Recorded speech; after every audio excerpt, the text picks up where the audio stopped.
मीरपुर नाम के शहर में तेजस अपनी पत्नी नीरू के साथ रहता था। पति पत्नी दोनों ही नौकरी करते थे। एक दिन तेजस गांव अपनी माँ के पास फोन करता है। हेलो, प्रणाम माँ। जीते रहो माँ, तुम दादी बनने वाली हो हैं? अरे वाह, ठीक है बेटा, मैं कल ही आती हूँ। जब माँ जी शहर पहुंची तो बेटे बहू ने बहुत अच्छे से स्वागत किया। लीजिए माँ जी, चाय। अरे गर्मा गर्म पकोड़े ले आओ माँ के लिए। नीरू रसोई में गई और 2 मिनट में ही पकोड़े ले आई। जी ये लीजिए। बहू जादू से बनाए हैं क्या? अभी तो रसोई में गई थी। यम्मी। माँ जी, शीला रसोई में पकोड़े तल रही है, मैं बस लेकर आई। हे भगवान, मेरा धर्म भ्रष्ट कर दिया तूने। अब तो गंगा जल से शुद्धिकरण करना होगा। दूसरे दिन, माँ जी मैंने नाश्ता बना दिया है, ऑफिस जा रही हूँ। पर अभी तो घर का सारा काम पड़ा है। शीला आती ही होगी, झाड़ू पोछा बर्तन कपड़े वो सब कर लेगी। हमारे जमाने में घर का सारा काम हम ही करते थे। जी माँ जी, आप बहुत होशियार हैं, मैं घर ऑफिस दोनों नहीं संभाल पाती। तो जरूरत क्या है घर से बाहर जाकर चाकरी करने की? वैसे भी घर का काम खुद करने से घर में बरकत आती है, समझी? पर माँ जी। पर वर कुछ नहीं, इस महीने की पगार मिले फिर ऑफिस बंद है। हाँ। रात को नीरू तेजस से कहती है, सुनिए जी, माँ जी बोल रही थी कि मैं नौकरी छोड़ दूं। वैसे ठीक ही तो है, अभी तुम्हें आराम की जरूरत है। फिर भी आराम कहाँ, शीला को छुड़ाने के लिए बोल रही थी। तो अब 24 घंटे में इतना काम तो कर ही सकती हो। पर जॉब पसंद है मुझे, घर पर मन नहीं लगेगा।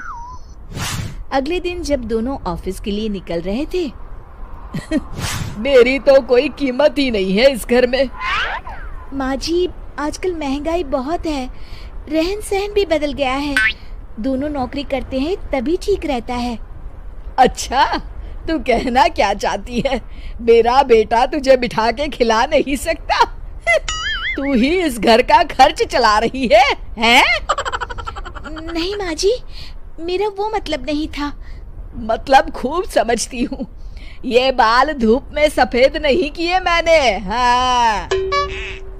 अब तो ये रोज का काम हो गया था। तेजस भी रोज की झिकझिक से परेशान हो गया था। एक दिन उसने कहा, नीरू, वैसे भी तुम्हें मैटरनिटी लीव मिलने वाली है, तो अभी से ही छुट्टी ले लो। पर क्या, मेरी सैलरी अच्छी खासी है। आखिर नीरू ने रिजाइन कर दिया। जब बच्चा हुआ तो घर में सब बहुत खुश हुए। कुछ दिनों बाद तेजस फाइल देख रहा था। क्या हुआ तेजस, कुछ परेशान लग रहे हो? हाँ, वो हमारी जितनी सेविंग्स थी वो तो हॉस्पिटल में और छठी के फंक्शन में खत्म हो गई है नीरू। और अभी वैसे मंदी चल रही है तो मैं बोल रही थी कल मुन्ना को हेपेटाइटिस का टीका लगवाना है। नीरू, क्या पोस्टपोन नहीं कर सकते? नहीं जी, बिल्कुल नहीं। अब तेजस को समझ में आ रहा था कि उससे गलती हुई है।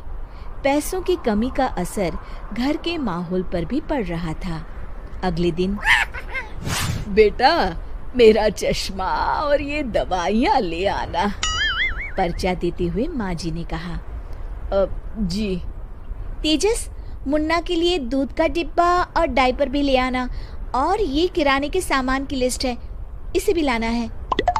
तेजस गुस्से में लिस्ट मरोड़कर फेंकता है और चिल्लाता है, पैसे क्या पेड़ पर उगते हैं? ये ले आना, वो ले आना। अरे पर ये जरूरत का सामान ही है। वो गुस्से में बिना कुछ कहे ऑफिस चला गया। अरे लंच तो ले जाइए। नीरू दौड़कर डिब्बा पकड़ाती है। एक दिन खाना खाने के बाद, नीरू, अब तो मुन्ना कुछ बड़ा हो गया, तो अब तुम वापस ज्वाइन कर लो ना जॉब। पर इस रिसेशन में जॉब मिलना बहुत मुश्किल है। ट्राई तो करो। फिर मुन्ना? माँ जी है ना, और एक फुल टाइम मेड भी लगा लेंगे। पर माँ जी, उन्हें तो पसंद नहीं। तभी माँ जी वहाँ आ जाती है और प्यार से नीरू के सर पर हाथ फेरते हुए बोलती है, अब मेरी समझ में आ गया बहू, पहले के और अब के समय में अंतर है। तुम काम शुरू करो, मुन्ना की जिम्मेदारी मेरी। मेरी प्यारी माँ जी। ये कहकर नीरू उनके गले लग गई। शिक्षा, परिवर्तन संसार का नियम है, हमें भी समय के साथ चलना चाहिए। उम्मीद है कि आपको हमारी ये कहानी पसंद आई होगी। कृपया हमारे चैनल को सब्सक्राइब करें और सभी अपडेट्स के लिए बेल आइकन जरूर क्लिक करें। और हाँ, वीडियो लाइक और शेयर करना मत भूलिएगा। Bye bye.